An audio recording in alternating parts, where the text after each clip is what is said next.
Hello, everyone who's joining us. Yes, I am here in the shul, and I know we're not supposed to be doing that, but I figured I could have some special dispensation, and I'll count on you not to tell anyone that I was here. More seriously, of course, we are asking people not to come into the shul, but this was our only opportunity to have a recording without Aiden and Tanya all over it. So I allowed myself to come in here just for a little bit and to record this.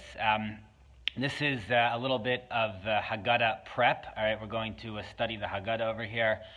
We've been studying in the evenings at 7 p.m. the last week or so, and we have a nice group. We've been going through some good stuff on the Haggadah, and because it's Zoom, I wasn't able to record it, so I figured that I would come in here and record this. This year, of course, we have this awful situation with coronavirus. Our own community, we're struggling with we're looking for a lot of salvation. So a few things. First of all, we can't prep in a normal Pesach way in shul together, so hopefully this recording will make up for some of that. Also, a lot of us are going to be in much smaller sedarim. We really ask people not to invite people over or go to someone else. So we're going to have much smaller seders, 1, 2, 3 people.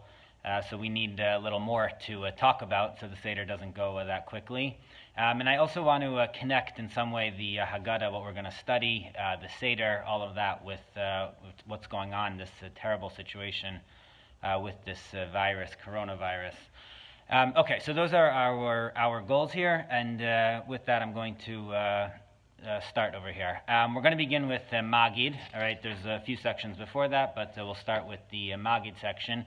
And I'm going to use a commentary. It's called the Maseh Nisim Haggadah. It's written by someone known, Rabbi Rav Yaakov Loberbaum, who's a very well-known author, commentator. He wrote, his best-known book is called the Nesivos HaMishpat, which is a commentary on the laws of Choshen Mishpat, the financial laws.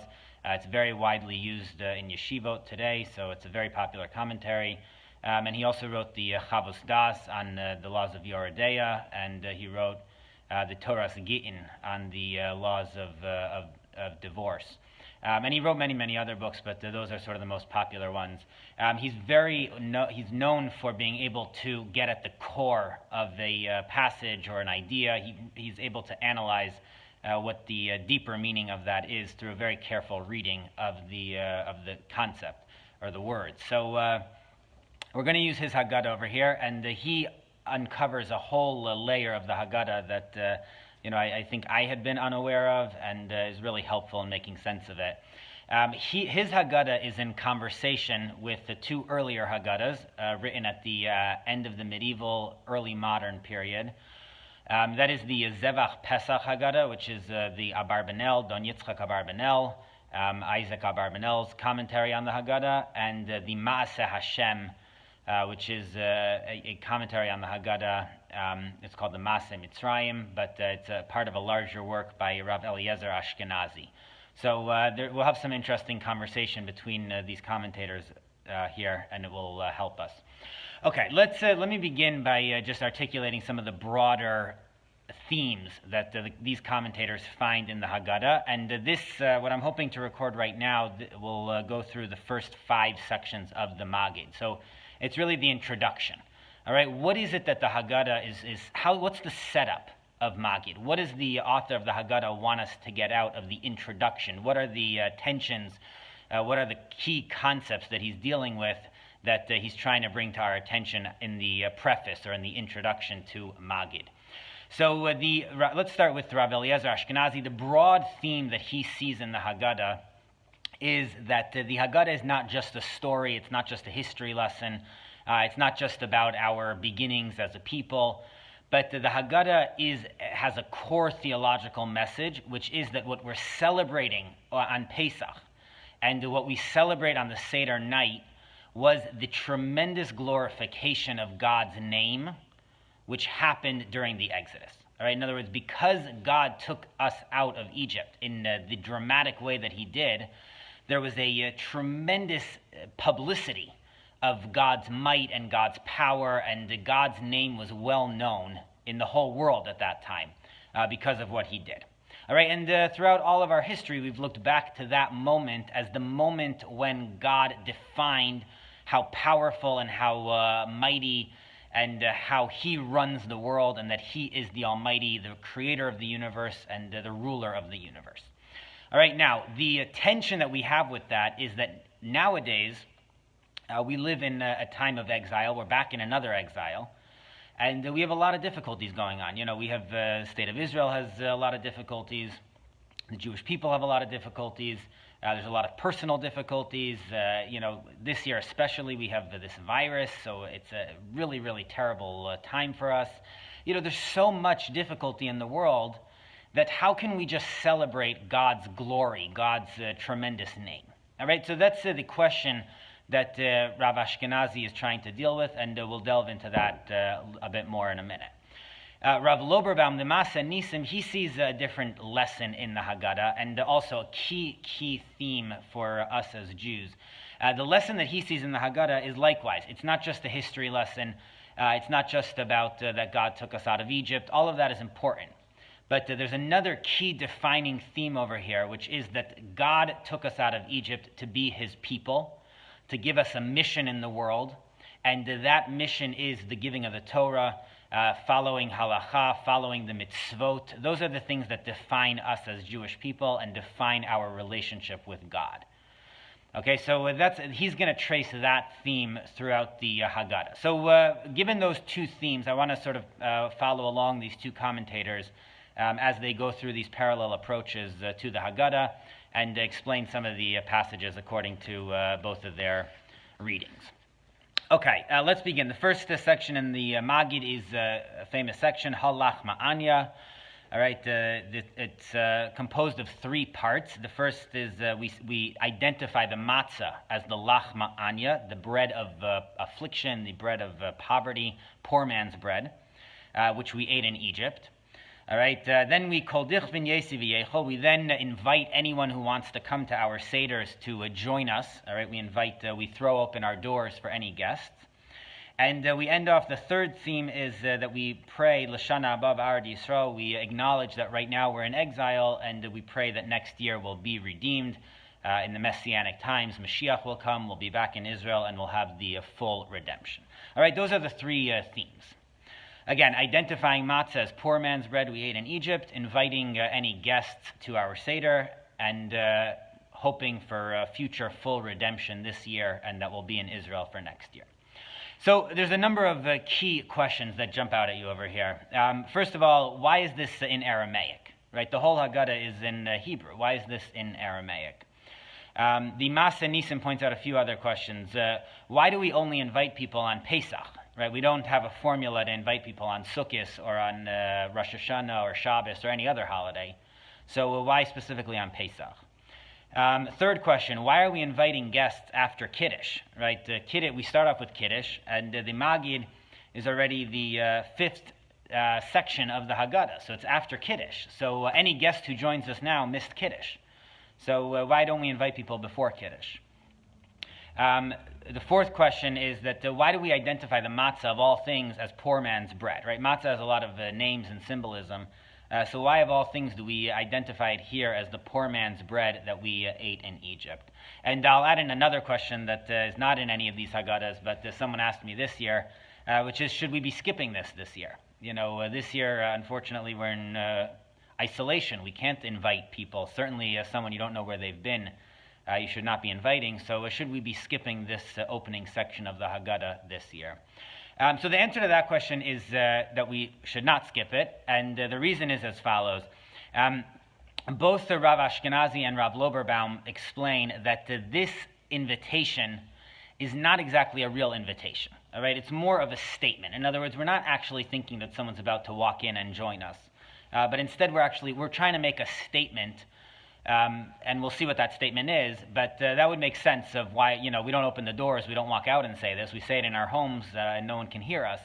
But the point is that this isn't a real invitation. It's we're trying to make a statement about the holiday of Pesach. And what is that? So Let's start with Rav Loberbaum, the Masa Nisim. He points out, right, this statement, this paragraph was not said in the times of the Beit HaMikdash, when we had a temple. Right, that's obvious because we pray to be in Israel next year. So this is an addition. This whole section was added after the destruction of the temple when we went into exile. So he explains the following, that the Haggadah is coming to answer a sort of fundamental question over here, which is, why are we celebrating Pesach and our freedom when we're back in exile? Right, he gives an example. He says, imagine someone was in prison and then they were freed, so they would celebrate. But imagine they were then thrown back in prison, right? You don't celebrate in prison the fact that you were freed once, because right now you're back in prison. So why are we celebrating our exodus from Egypt and our freedom from Egypt when we're back in exile? What are we celebrating when we're in the exile? All right, that's the question that the Maggid is coming to answer over here.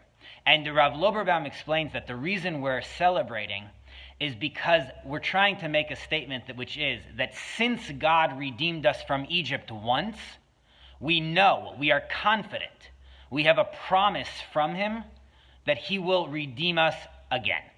So even though we're sitting in the exile right now, we are fully 100% confident that we are going to absolutely be fully redeemed again, and therefore we're able to celebrate.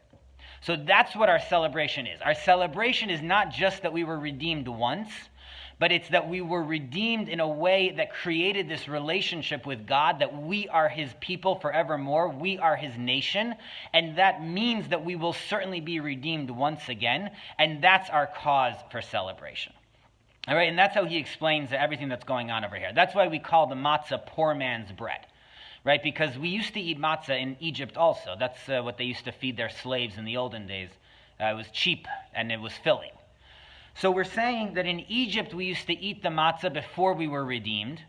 And now, even though we're in exile again and we're, so to speak, recreating that whole scene, we're eating the matzah again, and it looks like it's dire, but we still are celebrating because we know that the redemption is about to come. So we're sort of recreating the meal in Egypt, which while we were slaves, right before we were redeemed, to symbolize that we're going to be redeemed again.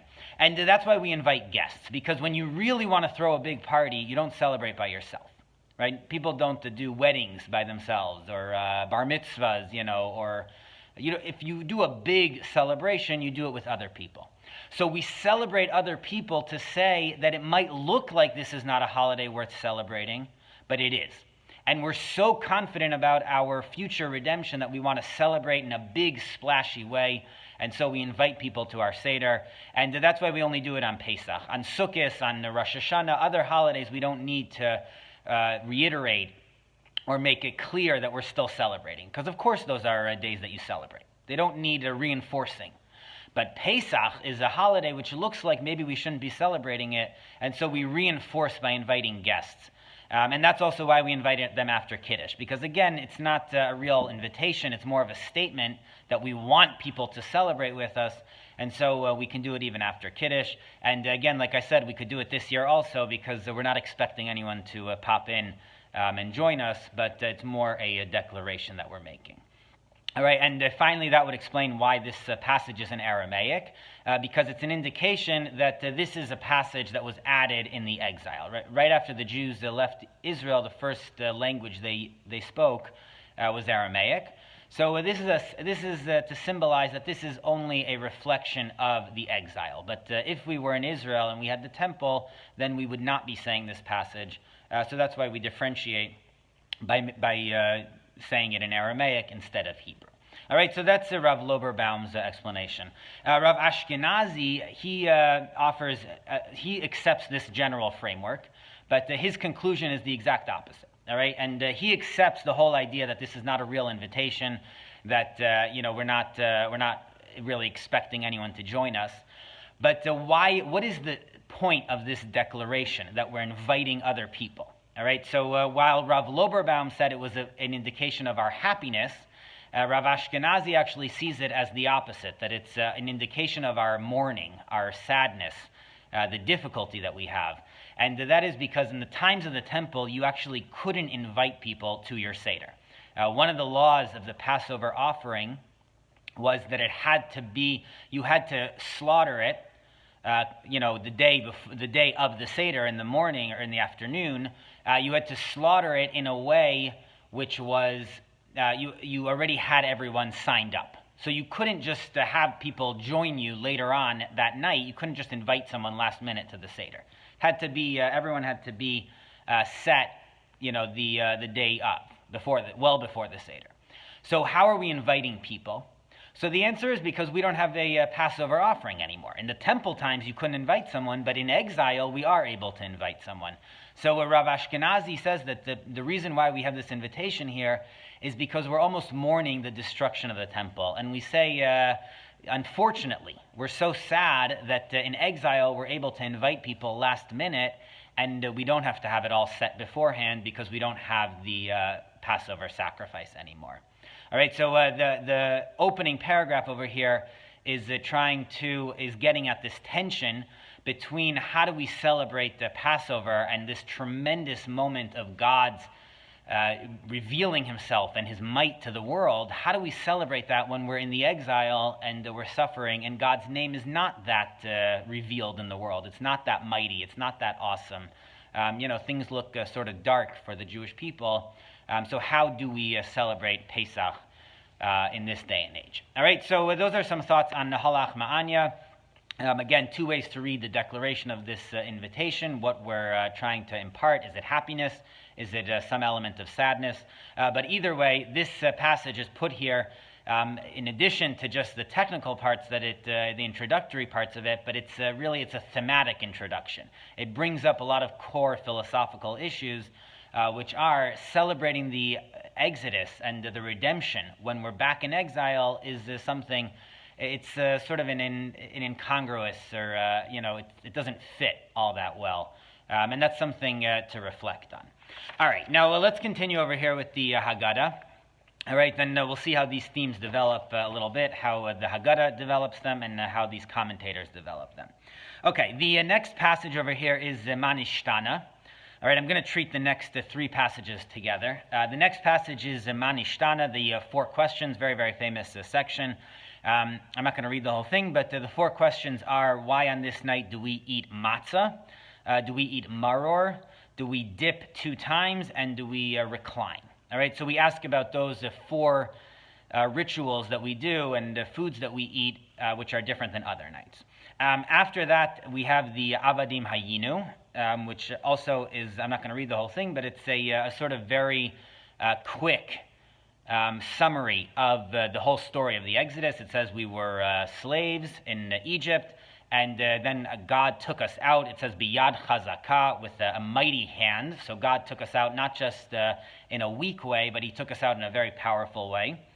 Then we say that if God hadn't taken us out, we would still be slaves there, even all these thousands of years later. And therefore, we have this obligation tonight that even if we already know the story, we have to tell the story, and we have to tell it at great length.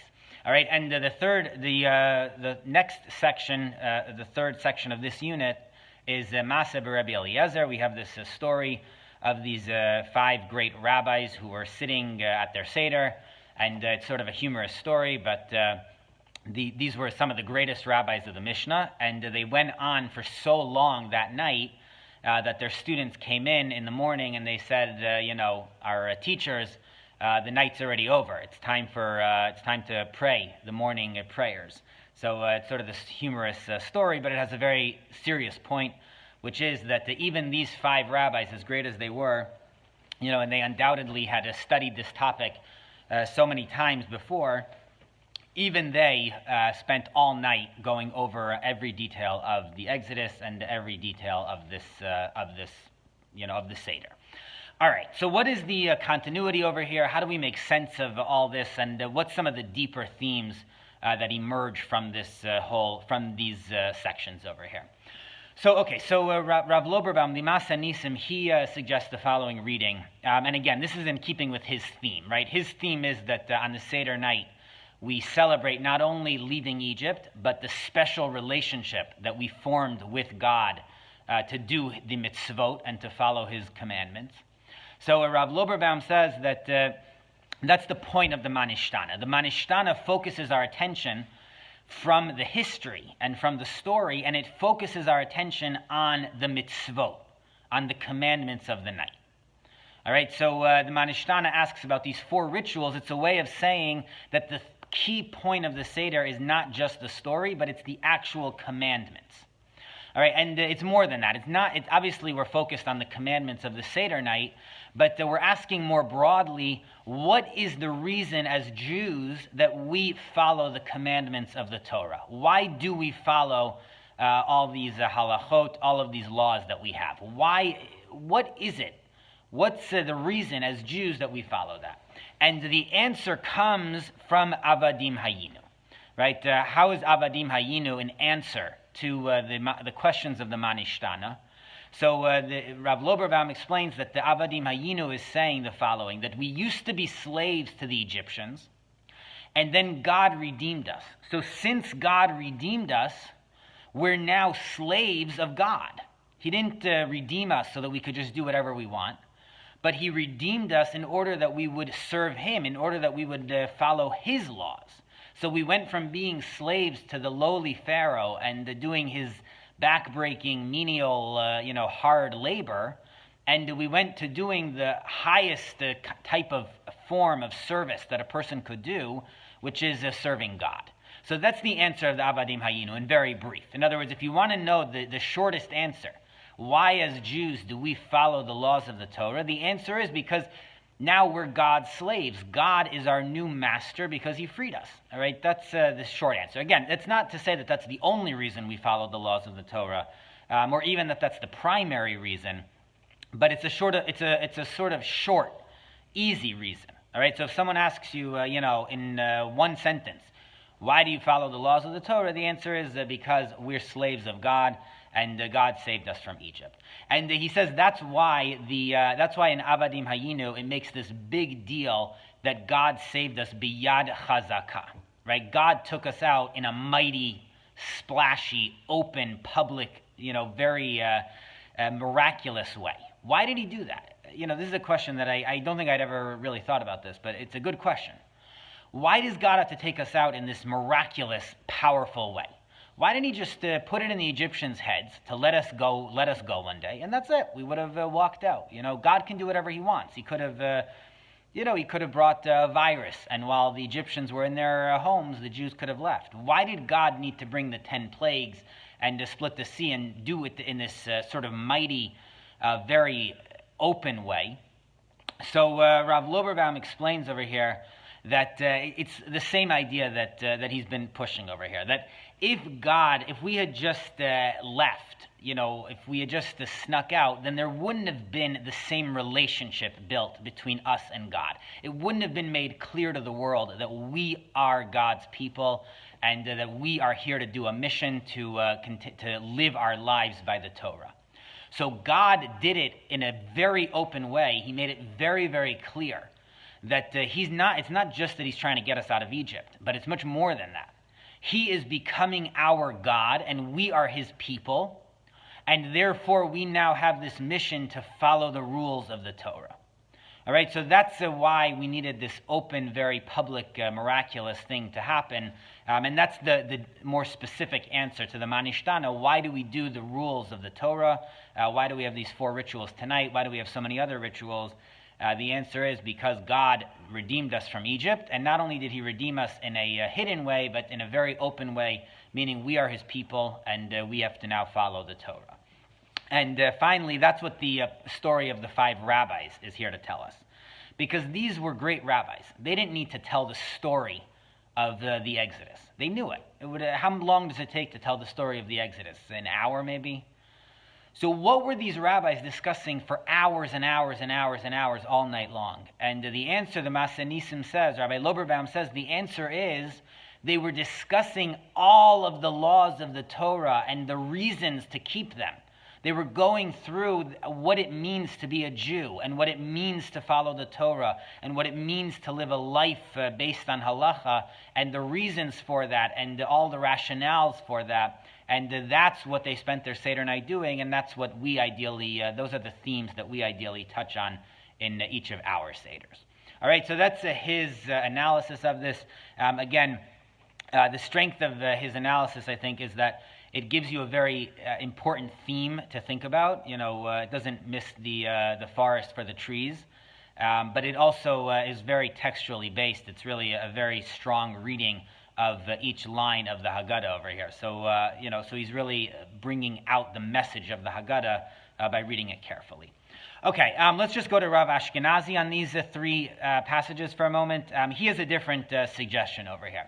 All right, he says that the reason why God took us out in this mighty, outstretched, powerful, public way, and he didn't just have us sneak out or, leave one day. So he explains that it's the following. He says if we had just left, if the Egyptians had said to us, okay, guys, you can leave, so we always would have felt in a certain way inferior or embarrassed of them. All right, we would have felt in a certain sense like second-class citizens. That, they let us go, but it would have been embarrassing. We were slaves and they freed us, but the whole thing would have left like a bad taste. All right, and he says even more than that, we would have always been slaves, not physically, all right, we would have been free physically, but emotionally and mentally, we always would have had this certain slave mentality. Right? We would have thought like slaves, we would have felt like slaves in a certain way. So that's why we needed God to step in and to redeem us in this big, open, splashy way in order to change our whole mentality over here. In other words, no longer did we feel inferior. We felt proud. We felt like the people that God had stepped in and saved our lives. All right, he had redeemed us from Egypt. He had done these huge miracles, public miracles, and no longer did the Jews walk around with any inferiority complex or any, slave mentality, but now we felt very, very proud about who we were. And he says that's what the Haggadah means when it says that we would have still been slaves in Egypt. He says it doesn't mean that we would have been physically slaves because, empires come and go. Slaves, free themselves in other ways. It's unlikely that we would have still been physically slaves to the Egyptians. But what it means is that we would have still mentally been slaves. We would have emotionally been slaves, even thousands of years later. So because God redeemed us biyad chazakah in this open way, therefore we're no longer slaves to the Egyptians, not physically and not emotionally. All right, and he says that's why the Haggadah tells us that these great rabbis were discussing it all night. Because if we had left on our own, it would be something a little embarrassing. You wouldn't want to talk about it so much. It would be like a hidden skeleton. Better left unspoken about. But because God took us out in this tremendously miraculous way, and he redeemed us with these open miracles, so it's something we take pride in, and we want to talk about it, and if anything, we want it advertised, and that's why these rabbis were discussing it at such great length. So the story of the rabbis reinforces for us that God's redemption here on the Seder night was something that left us with this, tremendous good feeling about it. We were left feeling very mighty and strong and empowered by the way that God chose to do the redemption. Okay, let's just study one last section, and this is essentially the introduction, the introductory passages of the Haggadah, where the key opening themes are identified and discussed. All right, so let's see this last part of the introduction. This is Amar Rabbi Elazar ben Azariah. The fifth passage here quotes Rabbi Elazar ben Azariah, one of the great rabbis of the Mishnah.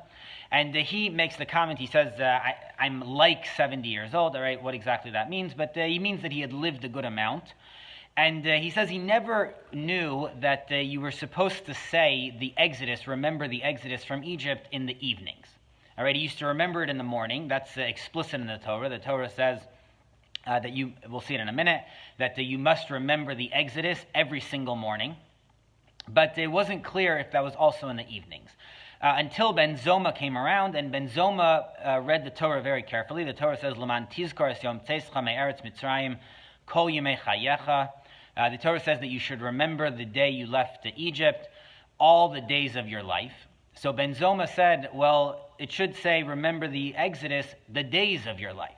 What is all? What is kol? Kol yimei chayecha. There's an added word of kol.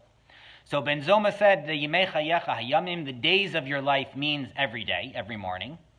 And all the days of your life, kol yimei chayecha, means in the evening. So this extra word is adding the evening. All right, and that's what we do nowadays. If you come to our shul, if you daven in the morning and the evening, you'll see that in the morning and in the evening we mention the Exodus.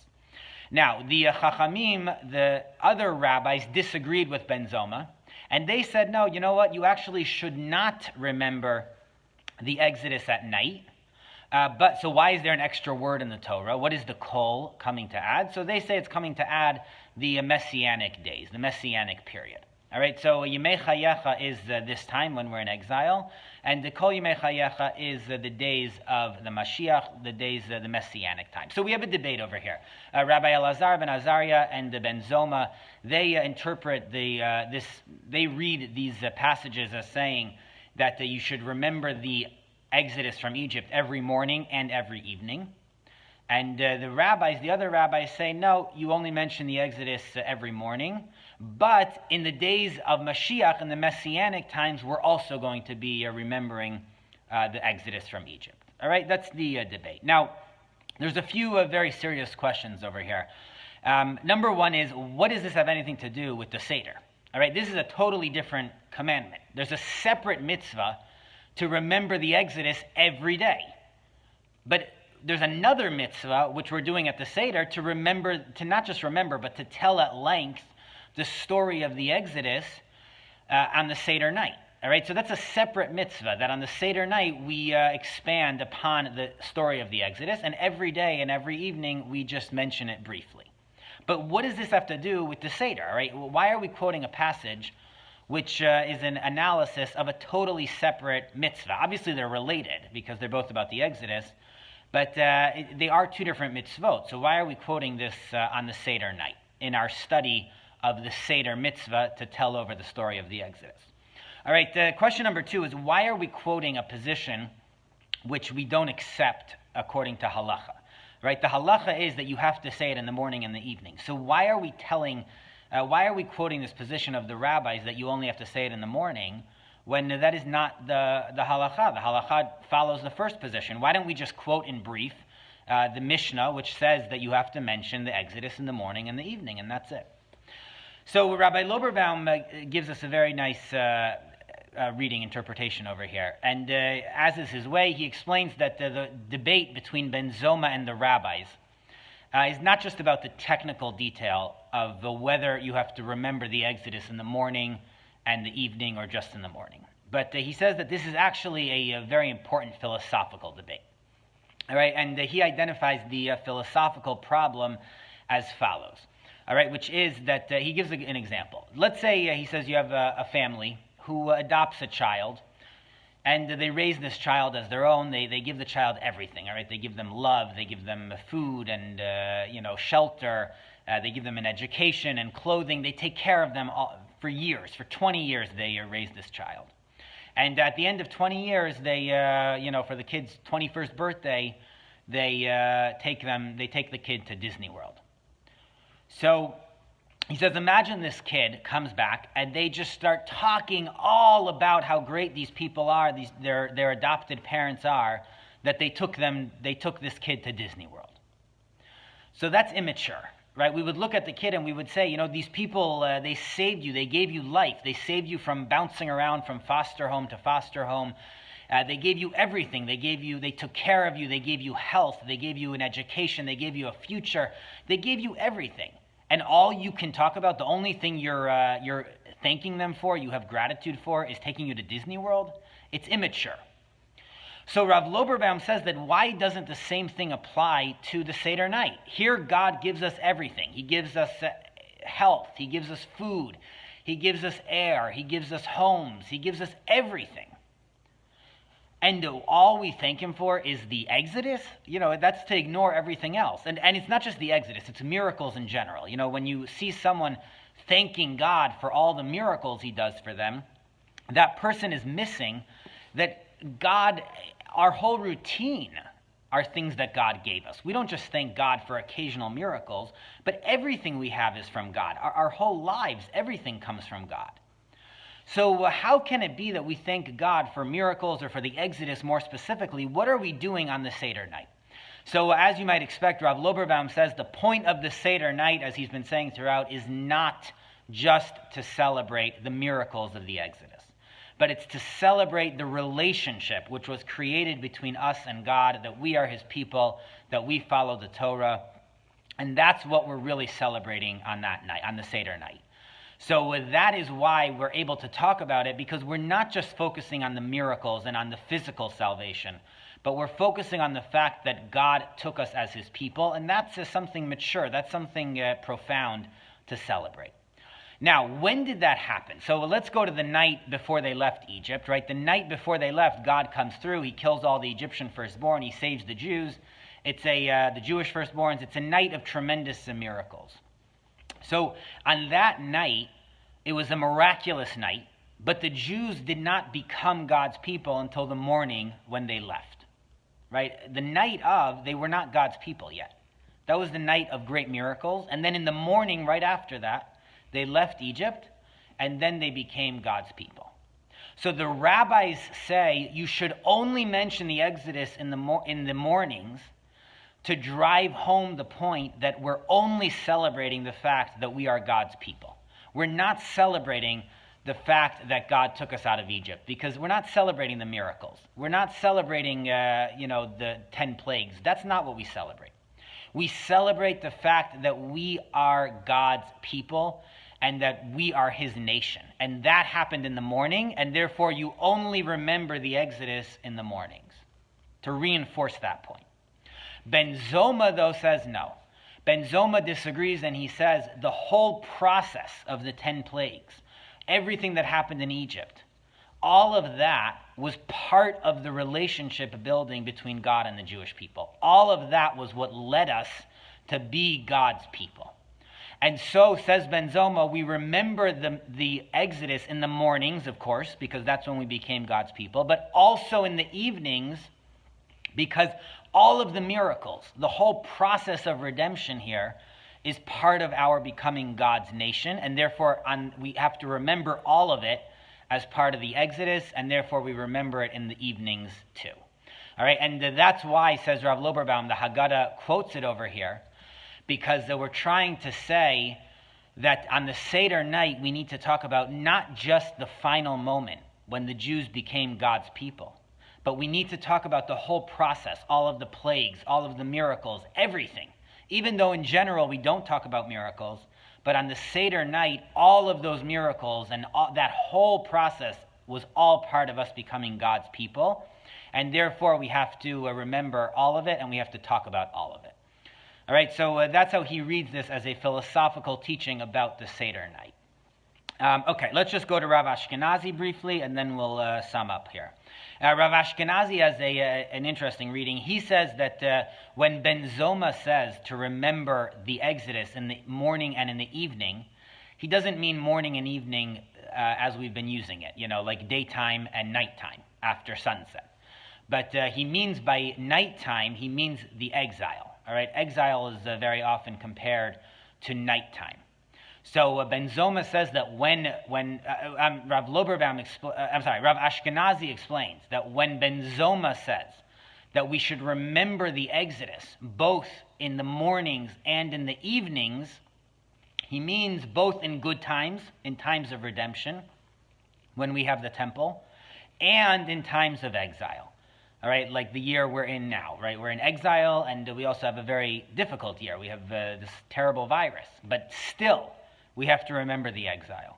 We have to remember the Exodus. And the rabbis, the Chachamim, disagree, and they say no. They say we only remember the Exodus in the daytimes.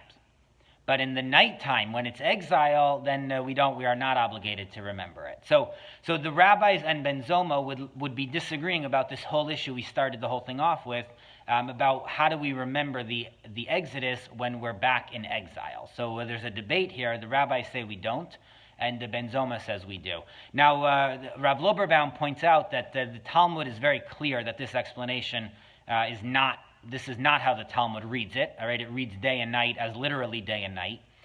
So I guess it's not clear whether Rav Ashkenazi means that as a halachic reading, or what's more likely, he probably means it as a more midrashic or homiletical type of reading, but not meaning the halacha is still a debate as to whether we read it in the day or the night, in the day or also in the night. But that's his midrashic reading, that nighttime here means exile. Okay, so that's the way these two commentators make sense, or that's some of their ideas on these first 5 sections, the introductory sections of the Maggid. Again, they go through at length. We just went through a good part of it, reading each section of the Haggadah, but there's sort of 3 philosophical themes that they really tease out of this opening section, and those are: how can we celebrate the Exodus when we're back in exile? Right? What are we celebrating when the Exodus from Egypt was not a permanent redemption? That's question number 1. Question number 2 is how does the Exodus define who we are as Jews, and the fact that we follow Jewish law, that we obey God's rules, and we study and live by the Torah? How is the Exodus the foundation for that whole aspect of our lives?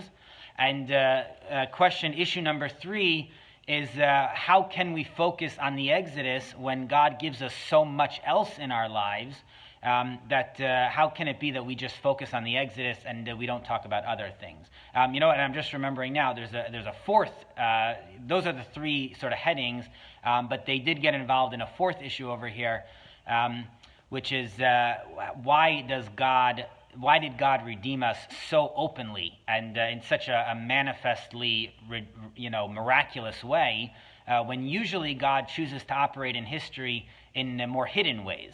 So why, when it came to the Exodus, did God feel the need to do something so miraculous and so open and so powerful? What was the purpose? What purpose did that serve? All right, so that's some of their philosophical issues that they bring up. And some of the explanation of the continuity of the Haggadah. I will just add 1 sentence about our current situation. Of course, there's a lot of things going on. We have situations locally throughout the world. This virus is ravaging the world, our country, our communities. It's just a very, very difficult thing. And I think we can get some comfort in the fact that Rav Loberbaum and Rav Ashkenazi both suggest that at the very beginning of the Maggid, the author of the Haggadah focuses our attention that we don't always celebrate Pesach in the best of circumstances. This year we're having a difficult Pesach. There's certainly generations of Jews who had very, very difficult Pesachs. There were Jews who celebrated Pesach in concentration camps. There were Jews who celebrated Pesach in isolation from all sorts of murderous anti-Semites who wanted to kill them. Jews have celebrated Pesach in the most difficult of circumstances, and the author of the Haggadah is well aware of that. And he doesn't try to avoid that question. He doesn't hide from it, but he tries to address it head on. He tries to bring it right up and to say to us, yeah, this is a question it's worth reflecting on, and it's something we have to think about. And he tries to give us some answers over here into this opening part of the Maggid Haggadah. So as we're sitting at our seders, and there'll probably be much fewer people, we might be worried about people, we might have other difficulties, but even so, when we get to the seder, rather than saying we only have 2-3 people over here, so let's just do this quickly and go to bed, let's take our time, let's take the same amount of time we take in regular years. Let's try to gather the same amount of energy and happiness and joy to celebrate this Pesach, this Seder, the same way we do in all other years when everyone's roaming around freely and coming to visit, and we have large groups at our homes. Even so, let's sit down and spend a couple of hours and to go through all of these themes, God's might, God's taking us to be His people, all of the wonderful things that happened back in the day when God took us out of Egypt and are still with us even in difficult times. All right, thank you all for joining us for studying with us, and we'll hopefully put up more study sessions on the Haggadah so that people can be well prepared. All right, be well and stay healthy.